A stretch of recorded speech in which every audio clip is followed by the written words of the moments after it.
మనం ఈ వీడియోలో సెక్షన్ 8 కంపెనీస్ గురించి నేర్చుకుందాం. సో సెక్షన్ 8 కింద కంపెనీస్ యాక్ట్ లో ఉన్నటువంటి సెక్షన్ 8 కింద రిజిస్టర్ అవ్వబడే కంపెనీస్ ఏవైతే ఉంటాయో మనం వీటి సెక్షన్ 8 కంపెనీస్ అంటాము. నథింగ్ బట్ ఈ కంపెనీస్ స్పెషల్గా దేనికోసం ఇన్కార్పొరేట్ చేయబడతాయంటే కంపెనీస్ విత్ చారిటబుల్ ఆబ్జెక్ట్స్. మనం అకౌంట్స్ లో చదువుకున్నాం నాన్ ప్రాఫిట్ ఆర్గనైజేషన్స్ గురించి, రైట్? సో ఈ ఆర్గనైజేషన్స్ కంపెనీగా మారాలి అనుకుంటే జనరల్గా ఏంటంటే అసోసియేషన్ ఆఫ్ పర్సన్స్ గా ఒక నలుగురో ఐదుగురో కలిసి ఒక గ్రూప్ గా ఫామ్ అయ్యి రైట్ చారిటీ చేస్తూ ఉంటారు. వాళ్ళ ఓన్ డబ్బులతో వాళ్ళ వర్క్ నచ్చి ఇంకొంతమంది కూడా డబ్బులు సహాయం చేస్తుంటే ఆ డబ్బులు తీసుకొని చారిటీ కోసంగా ఖర్చు పెడుతుంటారు. నెమ్మదిగా ఇది ఒక అసోసియేషన్ ఆఫ్ పర్సన్స్ గా ఈ చారిటీ అనేది నెమ్మదిగా స్టార్ట్ అవుతుంది. ఇంకొంచెం బిగ్ లెవెల్లోకి వెళ్తే కనుక చారిటీ కింద ట్రస్ట్ కింద రిజిస్టర్ అవుతారు. సొసైటీ కింద కానివ్వండి, ట్రస్ట్ కింద కానివ్వండి రిజిస్టర్ అవుతారు. కానీ అక్కడ బాడీ కార్పొరేట్ స్టేటస్ అనేది ఎంజాయ్ చేయలేరు. ఇక మనం కంపెనీకి ఏవైతే కొన్ని చెప్పుకున్నామో ఫీచర్స్, ఆ ఫీచర్స్ ఆ చారిటబుల్ ఆర్గనైజేషన్ కి చారిటీ మనకి ట్రస్ట్ యాక్ట్ కింద కానివ్వండి ఈ చారిటీ ట్రస్ట్ గా ఇన్కార్పొరేట్ అయినప్పుడు ఎంజాయ్ చేయలేరు. కాబట్టి వాళ్ళు కంపెనీగా ఇన్కార్పొరేట్ అవ్వాలి అంటే సెక్షన్ 8 కింద స్పెషల్ గా అప్లికేషన్ పెట్టుకోవాలి. సరే ఏదైతే ఉంది కంపెనీ కదా, వీళ్ళకి మళ్ళీ సెపరేట్ గా ఈ పర్టికులర్ సెక్షన్ కిందే మీరు ఫామ్ అవ్వండి అని కంపెనీస్ యాక్ట్ ఎందుకు చెప్తా ఉంది అంటే దానికి రీజన్ చూద్దాం. మన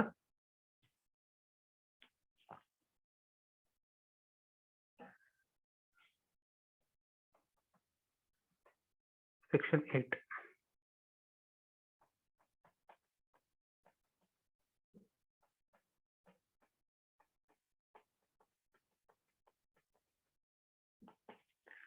సో చారిటబుల్ యాక్టివిటీస్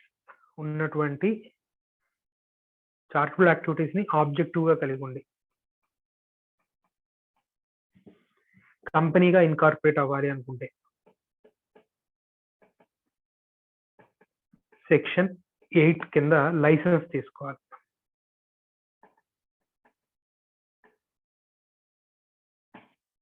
సో ఎందుకు ఈ లైసెన్స్? ఎందుకు? జనరల్ గా ఒక లేమ్యాన్ కి ఎవరికైనా సరే మనకి ఒక జనరల్ పబ్లిక్ కి ఒక కంపెనీలో షేర్స్ కొంటున్నాము, లేదా ఒక కంపెనీలో మెంబర్ అవుతున్నాము, లేదా ఒక పార్ట్నర్షిప్ ఫర్మ్ లో పార్ట్నర్ అవుతున్నాను అంటే వాళ్ళ ఉద్దేశం ఏంటన్నా దాంట్లో ప్రాఫిట్ సంపాదిద్దామనే కదా. మనం ఎంఈసీలో చదువుకున్నాం, కామర్స్ లో చదువుకున్నాం. ఏ బిజినెస్ కైనా సరే సోల్ ఆబ్జెక్టివ్ ఏమని చెప్పుకుంటామన్నా ప్రాఫిట్, రైట్? Profitability, right? అది మెయిన్ ఆబ్జెక్ట్. సో మనం సోల్ ప్రాపర్టీ గురించి మాట్లాడుకున్నా, జాయింట్ వెంచర్ గురించి మాట్లాడుకున్నా, కంపెనీస్ గురించి మాట్లాడుకున్నా, పార్ట్నర్షిప్ ఫర్మ్ గురించి మాట్లాడుకున్నా, దేంట్లో అయినా సరే ప్రాఫిటబిలిటీ అనేది ఫండమెంటల్ ఆబ్జెక్టివ్ కదా. కానీ ఈ చారిటబుల్ ఆబ్జెక్టివ్స్ ఉన్నటువంటి కంపెనీ చారిటబుల్ ఆబ్జెక్టివ్స్ ఉన్నటువంటి ఒక అసోసియేషన్ ఆఫ్ పర్సన్స్ లేదా ఒక అసోసియేషన్ లేదా ఒక చారిటీ కంపెనీ కింద రిజిస్టర్ అవుతూ ఉంటే ఇప్పుడు వాళ్ళు ప్రాఫిట్స్ ఆశించచ్చా? కంపెనీగా రిజిస్టర్ అవుతున్నారు కానీ ఆ కంపెనీ ప్రాఫిట్స్ ని పంచదు, ప్రాఫిట్ సంపాదించదు కాదు. ఇక్కడ నాట్ ఫర్ ప్రాఫిట్ ఆర్గనైజేషన్స్ అంటే వాళ్ళు అసలు ప్రాఫిటే సంపాదించకూడదని కాదు, సంపాదించినటువంటి ప్రాఫిట్స్ ని డిస్ట్రిబ్యూట్ చేయకూడదు మెంబర్స్ కి. సో ఇలాంటి కంపెనీస్ లో ఈ చారిటబుల్ ఆబ్జెక్టివ్స్ తో ఉన్నటువంటి కంపెనీస్ లో మెంబర్ గా నువ్వు జాయిన్ అయితే నువ్వు జస్ట్ నీ సర్వీస్ ఇవ్వడమే తప్ప రిటర్న్ ఏమీ ఆశించకూడదు ప్రాఫిట్ రూపంలో కదా. కానీ జనరల్ గా పబ్లిక్ ఏమనుకుంటారు, ఒక కంపెనీ ఇన్కార్పొరేట్ అవుతున్నారు, ఆ కంపెనీలో మెంబర్ని అంటే నువ్వు డివిడెండ్ ఆశిస్తావు సంవత్సరం ఎండింగ్ లో. ఇది జనరల్ నోటేషన్ కదా, రైట్? కానీ దీనికి విరుద్ధంగా ఉంది కదా. సెక్షన్ 8 కంపెనీలో వాళ్ళు ప్రాఫిట్స్ ని పంచరు, కంపెనీ ప్రాఫిట్ సంపాదించవచ్చు. మనకి ఇస్కాన్ టెంపుల్ ఉంది, రైట్? ఇస్కాన్ టెంపుల్లో ప్రసాదాలు సేల్ చేస్తారు, రైట్? బుక్స్ సేల్ చేస్తారు. సో ఆ వచ్చిన ప్రాఫిట్ ని ఏం చేస్తారు నాన్న? అక్షయ్ పాత్ర అని చెప్పి రైట్ అక్కడ గవర్నమెంట్ స్కూల్స్ కి ఫుడ్ ఇవ్వడం కానివ్వండి, అండర్ ప్రివిలేజ్డ్ స్టూడెంట్స్ కి ప్రోటీన్ ఫుడ్ కానివ్వండి, లేకపోతే బుక్స్ కానివ్వండి, చదివించడం కానివ్వండి, ఇలాంటివన్నీ చేస్తారు. సో ప్రాఫిట్ సంపాదిస్తారు, కానీ ఆ ప్రాఫిట్ ని వాళ్ళు ఏదైతే ఆబ్జెక్టివ్ గురించి అనుకున్నారో ఆ ఆబ్జెక్టివ్ ప్రమోట్ చేయడానికి ఉపయోగిస్తారు తప్ప డివిడెండ్ కింద ఇవ్వరు. సో మరి ఆ కంపెనీలో మెంబర్ ఎవరికి క్లియర్ గా తెలియాలి కదా, అరే బాబు ఈ కంపెనీలో నీకు ప్రాఫిట్స్ ని సంపాదిస్తుంది కంపెనీ, కానీ నీకు డివిడెండ్ రూపంలో డిస్ట్రిబ్యూట్ చేయడము అని అదొక జనరల్ గా ఈ కంపెనీ అనే దాంట్లో ప్రాఫిట్ వస్తుంది అనే జనరల్ నోషన్ కి ఎక్సెప్షన్ కదా. అందుకోసం సెంట్రల్ గవర్నమెంట్ ఏం చెప్తుంది అంటే, మీరు సెక్షన్ అంటే ఈ చారిటబుల్ ఆబ్జెక్టివ్స్ తో కనుక రిజిస్టర్ అవ్వాలి అనుకుంటే మీరు సెపరేట్ గా ఒక ప్రొసీజర్ సెక్షన్ 8 కింద రిజిస్టర్ అవ్వండి అండ్ కొన్ని రెస్ట్రిక్షన్స్ పెడుతుంది, కొన్ని ప్రివిలేజెస్ ఇస్తుంది. అంటే నార్మల్ కంపెనీస్ తో పోల్చుకుంటే వీళ్ళకి కొన్ని ప్రివిలేజెస్ ఇస్తుంది. మరి ప్రివిలేజెస్ ఇచ్చినప్పుడు దానికి మనకి రెస్ట్రిక్షన్స్ కూడా ఉండాలి కదా.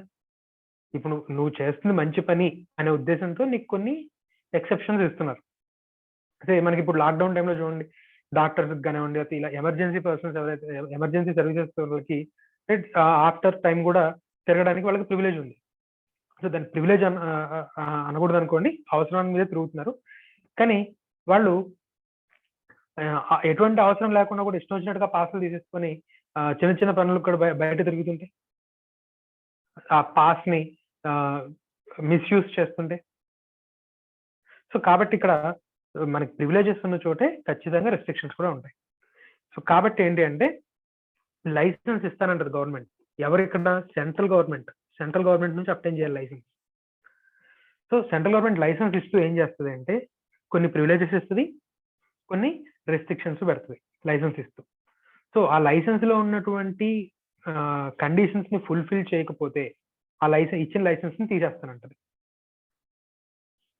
రైట్. సో సెక్షన్ 8 సెపరేట్ గా సెక్షన్ 8 కింద ఎందుకు రిజిస్టర్ అవుతున్నాము? ప్రాఫిట్ అనేది పంచభూము, ఇది ప్రాఫిట్ మోటివ్. ఏ బిజినెస్ ఆర్గనైజేషన్ కన్నా ప్రాఫిట్ మోటివ్ అనేది soul.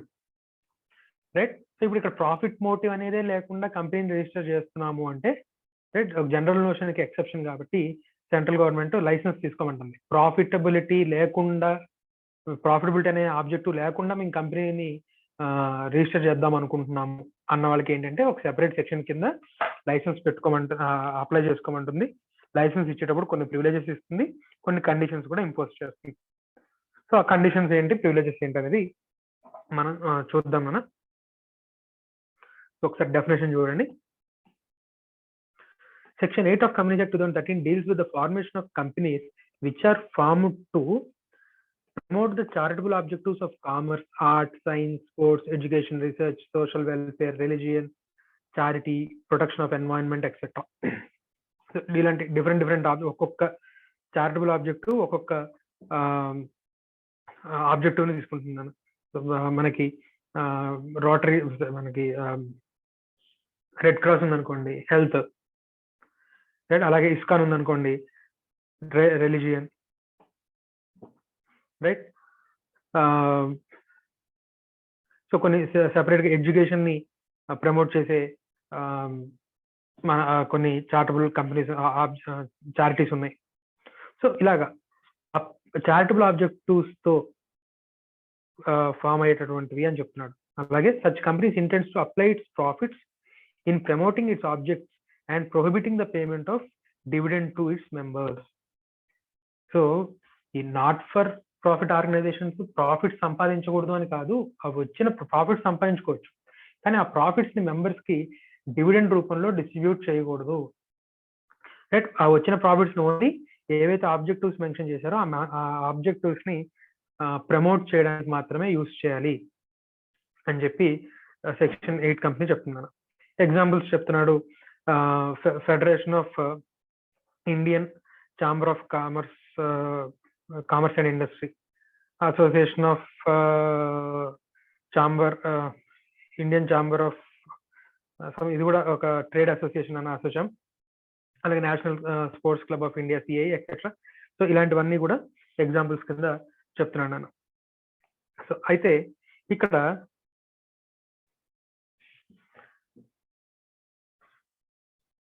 So already existing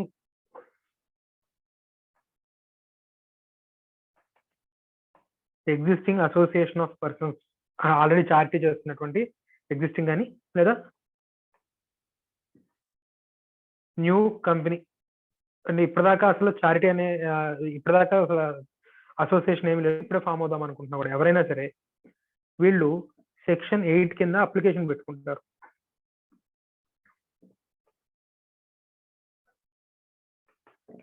application to central government వాళ్ళ ఆబ్జెక్టివ్స్ మెన్షన్ చేస్తూ బాబు ఇలా మేము సెక్షన్ 8 కింద కంపెనీగా ఫామ్ అవుదాం అనుకుంటున్నాము అని చెప్పి సెంట్రల్ గవర్నమెంట్కి అప్లికేషన్ పెట్టుకుంటే సెంట్రల్ గవర్నమెంట్ ఒకవేళ ఏవైతే డాక్యుమెంట్స్ సబ్మిట్ చేశారో వాటన్నిటిని చూసి ఓకే అంతా బాగానే ఉంది అనుకుంటే కనుక ఏం చేస్తుంది, లైసెన్స్ ఇస్తుంది. License to register company without profit motive, right. So ఈ లైసెన్స్ ఇస్తూ కొన్ని ప్రివిలేజెస్ ఇస్తుంది, కొన్ని కండిషన్స్ పెడుతుంది.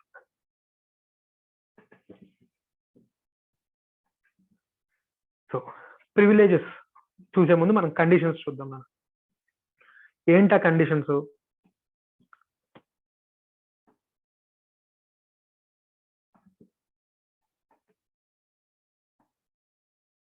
Not to distribute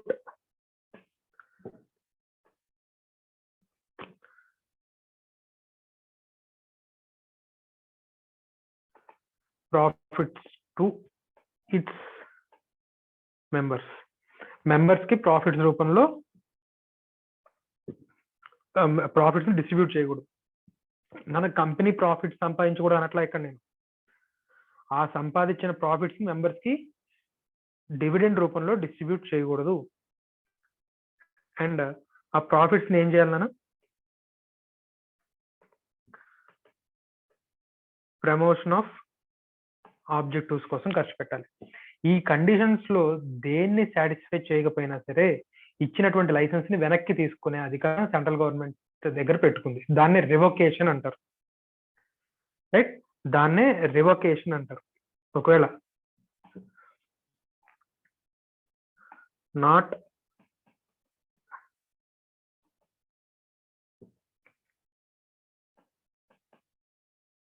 fulfilling the objectives or conditions which are laid down in the license, right.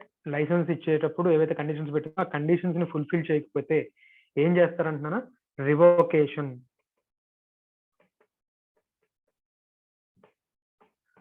ఇచ్చినటువంటి లైసెన్స్ ని రివోక్ చేసేస్తారు. అంటే ఆ లైసెన్స్ ని గవర్నమెంట్ క్యాన్సిల్ చేసేస్తుంది. మరి ఇప్పుడు లైసెన్స్ క్యాన్సిల్ చేసేస్తే మరి కంపెనీ పరిస్థితి ఏంటి? ఆల్రెడీ మరి కంపెనీ తరఫున కొన్ని ఆస్తులు ఉంటాయి, అప్పులు ఉంటాయి. సో ఇప్పుడు మరి వాటి పరిస్థితి ఏంటి అది మనం చూద్దాం. మనం డిఫరెంట్ ఆప్షన్స్ ఉన్నాయి. In the interest of public government రకరకాల యాక్షన్స్ తీసుకోవచ్చు. అవి ఏంటనేది చూద్దాం, రైట్. సో లైసెన్స్ ని రివోక్ చేస్తుంది. లైసెన్స్ ని రివోక్ చేసిన తర్వాత ఉన్నటువంటి ఆప్షన్స్ ఏంటి అంటే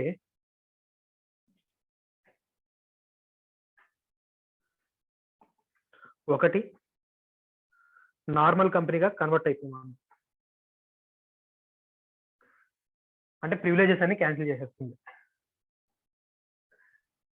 క్యాన్సిలేషన్ ఆఫ్ ప్రివిలేజెస్, నార్మల్ కంపెనీగా కన్వర్ట్ అవ్వము. Or winding up of company, అంటే కంపెనీని మూసేసి, కంపెనీ మూసేస్తే ఇప్పుడు మరి ఆస్తులు అమ్మేసి అప్పులు తీర్చేయంగా ఎక్సెస్ ఏమైనా ఉంటే దాన్ని మెంబర్స్కి పంచేస్తారా? పంచరు. దాన్ని సిమిలర్ ఆబ్జెక్టివ్స్ ఉన్న ఇంకో కంపెనీకి ఇచ్చేస్తారు. సిమిలర్ ఆబ్జెక్టివ్స్ ఉన్న ఇంకొక సెక్షన్ 8 కంపెనీకి ఆ డబ్బులు ఇచ్చేస్తారు, వైండింగ్ అప్ చేస్తారు. లేదా మెర్జ్, సిమిలర్ ఆబ్జెక్టివ్స్ ఉన్న ఇంకో సెక్షన్ 8 కంపెనీతో మెర్జ్ అయినా చేస్తారు. మెంబర్స్ కి మాత్రం పైసా ఎవరు మన కంపెనీ మూసేస్తే కనుక, right. So central government notice ఇస్తుంది, ఏరా బాబు ఇలాగ మేము కొన్ని కండిషన్స్ పెట్టాం, మీరు ఆ కండిషన్స్ ని ఫుల్ఫిల్ చేయలేదని మా దృష్టికి వచ్చింది, మీ లైసెన్స్ క్యాన్సిల్ చేయకుండా ఉండడానికి మాకు ఒక రీజన్ చూపించండి అని షోకాజ్ నోటీస్ ఇష్యూ చేస్తుంది.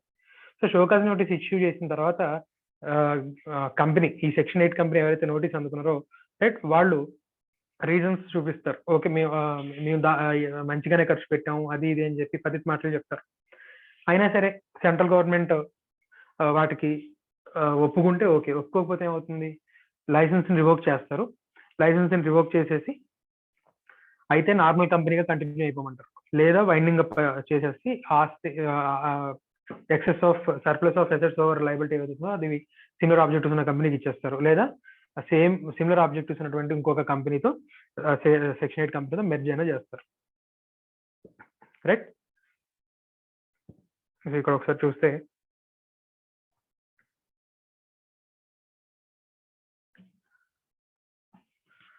so section 8 company allows the central government to register such person or association of persons as a company with limited liability. Privilege చూద్దాం మనం, రివొకేషన్ చూద్దాము. రివొకేషన్ చూసిన తర్వాత మళ్ళీ ఆ సెక్షన్ దగ్గరికి వద్దాం మనం. The central government May by order revoke the license of the company where the company contravenes అంటే అతికి మనకి మీరడం, contravenes any of the requirements of the conditions of this section subject to which a license is issued or where the affairs of the company are conducted fraudulently or violative of the objectives of the company or prejudice to the public interest, and on revocation the registrar shall put limited or private limited against the company's name in the register. But before such revocation, the central government must give in a written notice of its intention to revoke the license and opportunity to be being heard in the matter. So license revoke చేసే ముందు ఏం చేస్తుందని చెప్పి మన show cause notice issue చేస్తుంది. Company తన యొక్క వాదనని వినిపించుకునేటటువంటి అవకాశం ఇవ్వాలి. ఏకపక్షంగా ఎప్పుడు కూడా ఇది మంది డెమోక్రసీ, సో ఏకపక్షంగా చేయకూడదు. సో అవతల వాడికి కూడా వాదన వినిపించుకునే హక్కు ఇవ్వాలి. So after giving reasonable opportunity of being heard only the license should be revoked. Right, company must be given a reasonable opportunity of being heard అన్నమాట. వాడి యొక్క వాదనని వినిపించుకునేటువంటి అవకాశం ఇచ్చిన తర్వాత ఆ వాదనకి ఏకీభవిస్తే కంపెనీ ఉంటుంది, లేకపోతే లైసెన్స్ ని రివోక్ చేస్తారు. రైట్, ఇది conditions.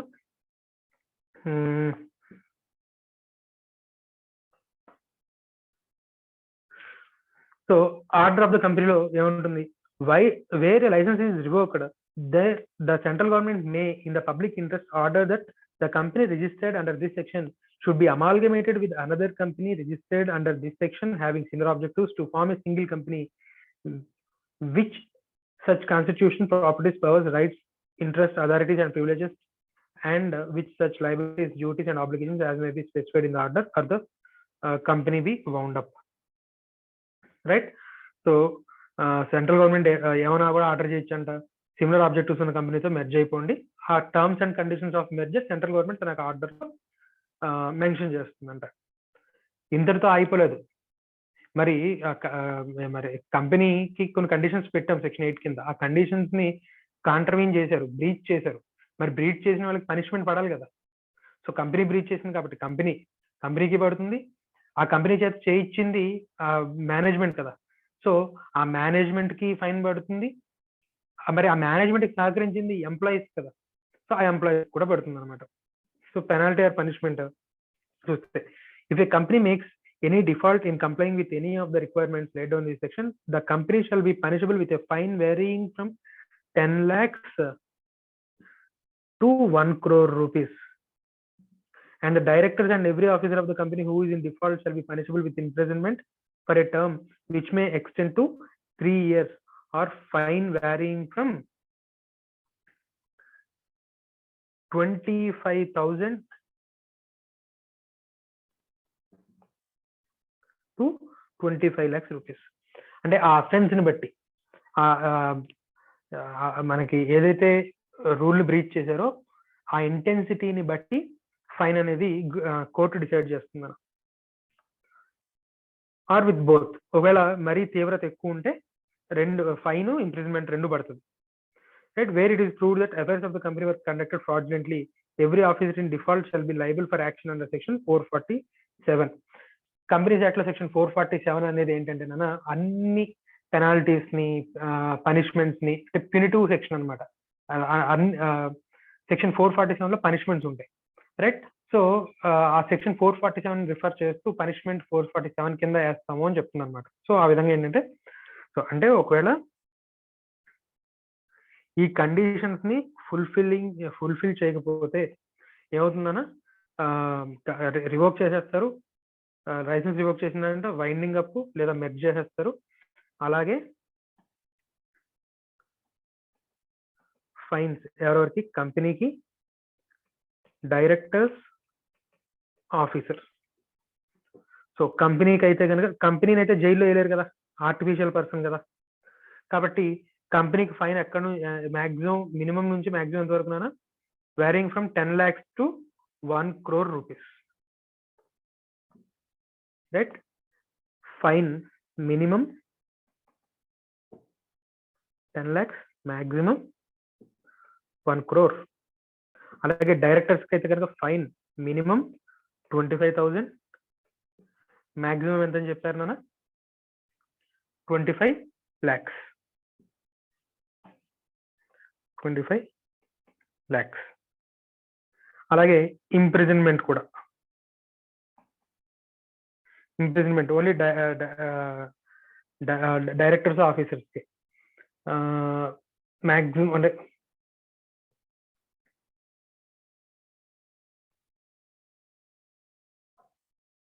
Punishable with imprisonment for a term which may extend to 3 years. So minimum లేదు కానీ మాక్సిమం ఇంప్రిజన్మెంట్ ఫర్ ఆఫీసర్స్ ఎంత, maximum 3 years or both. Fine or imprisonment or both. ఆ intensity of the fraud ని బట్టి, ఆ intensity of the contravention ని బట్టి fine, imprisonment or both. Fine కూడా కంపెనీకి అయితే కనుక 10 లక్షల నుంచి 1 కోటి రూపాయల వరకు, డైరెక్టర్స్కి అయితే కనుక మినిమం 25,000 నుంచి మాక్సిమం 25 లక్షల వరకు. ఒకవేళ ఇంటెన్సిటీ మరీ ఎక్కువ ఉంటే ఇంప్రిజన్మెంట్ ఆర్ బోత్ అనమాట. సో ఇది మనకి ట్రైబ్యునల్ ఈ విధంగా ఆర్డర్స్ ఇవ్వచ్చు అనేది చెప్తున్నాడు.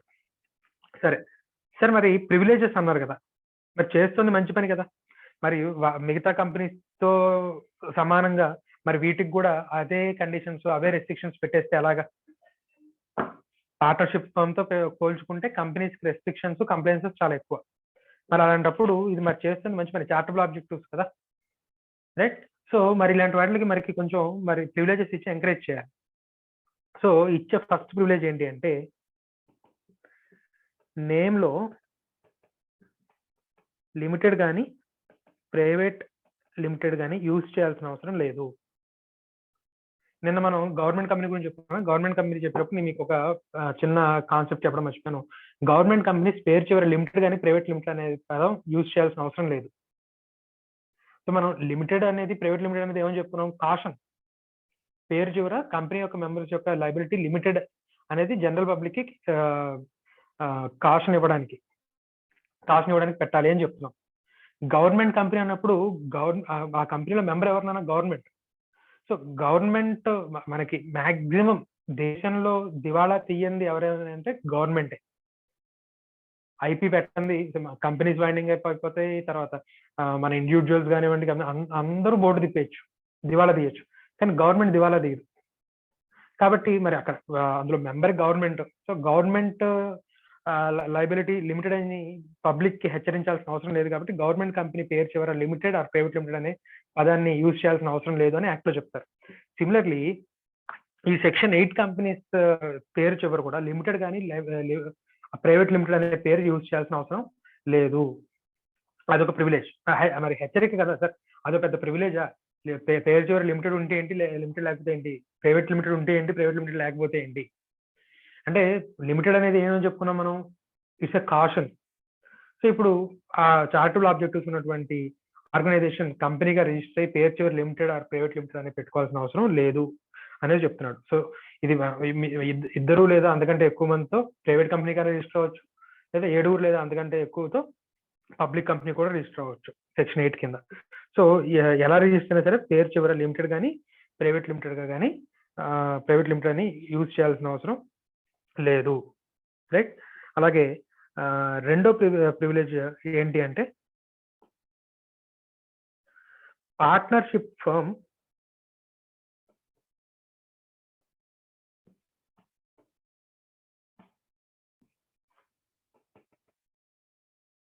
firms can become member in its own name. మన కంపెనీలో మనం ఇండివిజువల్స్ మెంబర్ అవ్వచ్చు, లేదా జాయింట్ మెంబర్స్. ఇప్పుడు మనం జాయింట్ గా బ్యాంక్ అకౌంట్ ఓపెన్ చేసినట్టే అలా జాయింట్ గా షేర్స్ కూడా హోల్డ్ చేయొచ్చు, జాయింట్ గా అవ్వచ్చు. కానీ పార్ట్నర్షిప్ ఫర్మ్ తన ఒక ఓన్ నేమ్ లో కంపెనీలో షేర్స్ పెట్టుబడి పెట్టలేదు. ఏబిసి అనే ముగ్గురు కలిసి గుడ్ విల్ ఫర్మ్ అనే పేరుతో ఒక పార్ట్నర్షిప్ ఫర్మ్ రన్ చేస్తున్నారు అనుకోండి.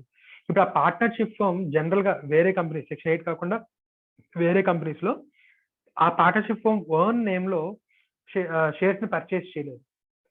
కాకపోతే ఏబిసి, వీళ్ళు ముగ్గురు పార్ట్నర్స్ కదా, ఈ ఏబిసి అనే ముగ్గురు జాయింట్ గా షేర్స్ ని అప్లై చేసుకోవచ్చు తప్ప goodwill firm, goodwill and co అనే ఓన్ నేమ్ తో షేర్స్ అప్లై చేయడానికి లేదు. కానీ సెక్షన్ 8 కంపెనీలో అంట partnership firm in its own name member అవ్వచ్చు అని చెప్తున్నారు. రైట్, సో ఇది ఒక ప్రివిలేజ్.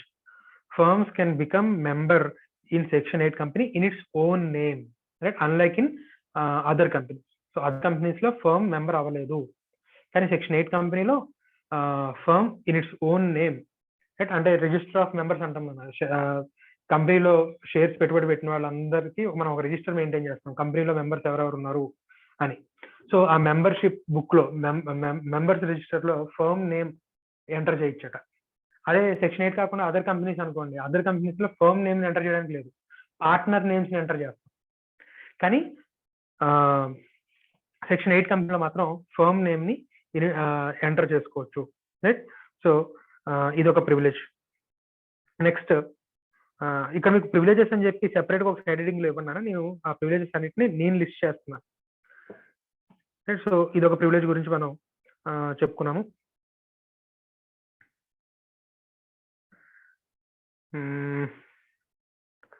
నెక్స్ట్ ఇంకొక ప్రివిలేజ్ ఏంటి అంటే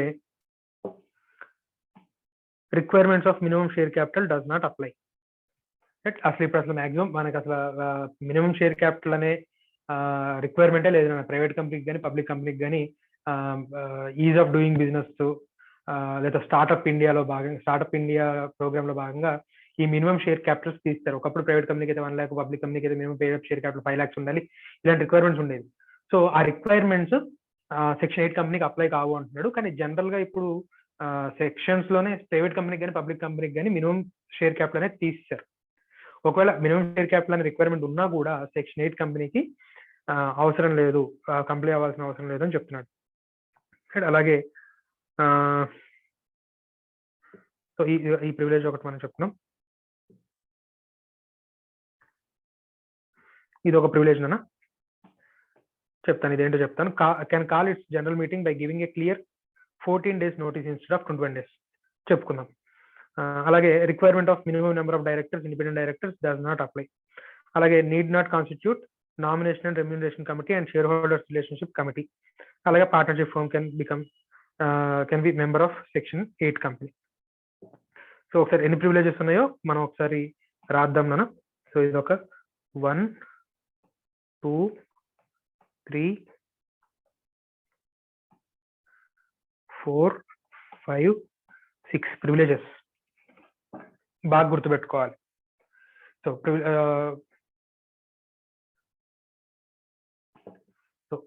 మినిమం షేర్ క్యాపిటల్ అనేది అప్లై కాదు, ఇది చెప్పుకున్నాం. అలాగే పేరు చివరి లిమిటెడ్ కానీ ప్రైవేట్ లిమిటెడ్ కానీ యూజ్ చేసుకోవాల్సిన అవసరం లేదు. అలాగే జనరల్ మీటింగ్ అన్న, ప్రతి కంపెనీ కూడా సంవత్సరానికి ఒకసారి మెంబర్స్ అందరినీ కూడా పిలిచి మీటింగ్ పెట్టాలి. సో ఆ మీటింగ్ లోనే షేర్ హోల్డర్స్ అందరూ కూడా నెక్స్ట్ ఇయర్ మొత్తానికి ఎండీని కానివ్వండి, బోర్డ్ ఆఫ్ డైరెక్టర్స్ కానివ్వండి, వీళ్ళందరినీ కూడా ఎన్నుకుంటారు అనమాట. సో ప్రతి సంవత్సరం కూడా జనరల్ మీటింగ్ పెట్టాలి. సో జనరల్ గా బోర్డ్ ఆఫ్ డైరెక్టర్స్ ఏం చేస్తారంటే నాన్న, ఎక్కువ మంది షేర్ హోల్డర్స్ వచ్చారనుకో ఓటింగ్ డైల్యూట్ అయిపోతుంది. అదే బోర్డ్ ఆఫ్ డైరెక్టర్స్ కి ఎవరైతే బాగా తెలిసిన వాళ్ళు, తెలిసిన షేర్ హోల్డర్స్, కాస్త కిత్ అండ్ కిన్ ఫ్రెండ్స్, ఇలాంటి వాళ్ళని ఒక్కరిని పెట్టేసుకొని మీటింగ్ పెట్టేసుకున్నారు అనుకో, రైట్, వాళ్ళు బోర్డ్ ఆఫ్ డైరెక్టర్స్ ఎన్నుకొని హ్యాపీగా, రైట్, నెక్స్ట్ ఇయర్ కూడా బోర్డ్ ఆఫ్ డైరెక్టర్స్ గా ఉండిపోతారు, రకరకాల పవర్స్ ఇష్యూ చేసుకుంటారు. ఎక్కువ మంది షేర్ హోల్డర్స్ పార్టిసిపేట్ అయితే ఎన్నికల్లో గెలవడం కష్టం కదా. అందుకని ఏం చేస్తారంటే రైట్ మీటింగ్ గురించి పెద్దగా ఎవరికి చెప్పకుండా వాళ్ళకి చెప్పేసుకొని మీటింగ్ కండక్ట్ చేసుకుంటారు. అందుకని కంపెనీస్ యాక్ట్ ఏం చేసిందంటే కంపెనీ మీటింగ్ ని ఈ విధంగానే నిర్వహించాలి అని చెప్పి కొన్ని రూల్స్ చెప్పింది. ఆ రూల్స్ ని ఫుల్ఫిల్ చేయకపోతే అది వ్యాలిడ్ మీటింగే కాదు అని చెప్తుంది అనమాట.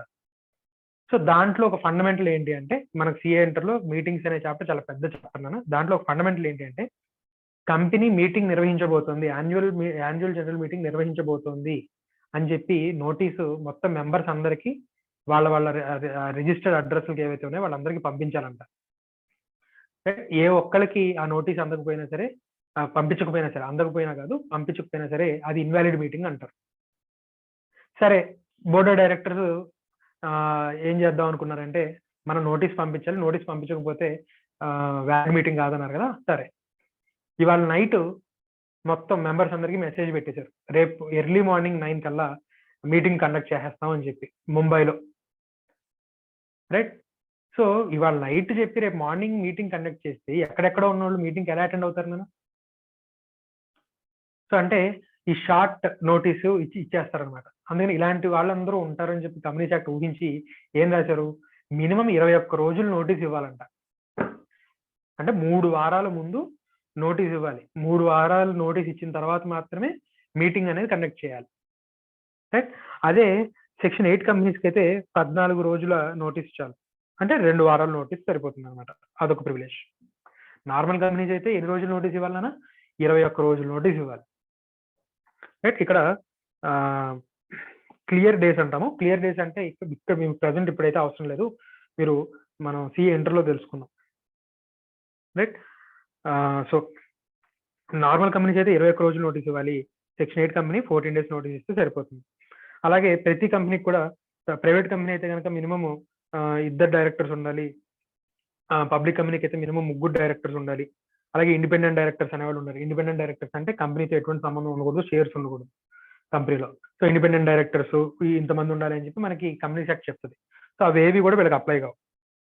రైట్, అంటే ఒక డైరెక్టర్ ఉన్నా సరిపోతుంది, అట్లీస్ట్ ఒక డైరెక్టర్ అయితే ఉండాలి. సో మినిమం ఇంతమంది డైరెక్టర్స్ ఉండాలి అని మనం చెప్పుకుంటాం ప్రైవేట్ కంపెనీకి కానీ పబ్లిక్ కంపెనీకి కానీ. ఆ రిక్వైర్మెంట్స్ కూడా సెక్షన్ 8 కంపెనీ ఫుల్ఫిల్ చేయాల్సిన అవసరం లేదు. రైట్, అలాగే కంపెనీ యొక్క బోర్డ్ ఆఫ్ డైరెక్టర్స్ కి రెమ్యూనరేషన్ ఎలా ఫిక్స్ చేస్తున్నారు, ఏ విధంగా ఇస్తున్నారు అనేది సెట్ చేయడం కోసం రెమ్యూనరేషన్ కమిటీ అనేది ఉండాలన్న. అలాగే షేర్ హోల్డర్స్ రిలేషన్షిప్ కమిటీ అనేది కూడా ప్రతి కంపెనీ కూడా మెయింటైన్ చేయాలి, పబ్లిక్ కంపెనీ. అవి కూడా ఫుల్ఫిల్ చేయాల్సిన అవసరం లేదు ఎవరు, సెక్షన్ 8 కంపెనీ. అలాగే a partnership firm can become member of section 8 company. Right, so మొత్తం 6 privileges. Firms can become member in its own name. No requirement of minimum paid up share capital requirements.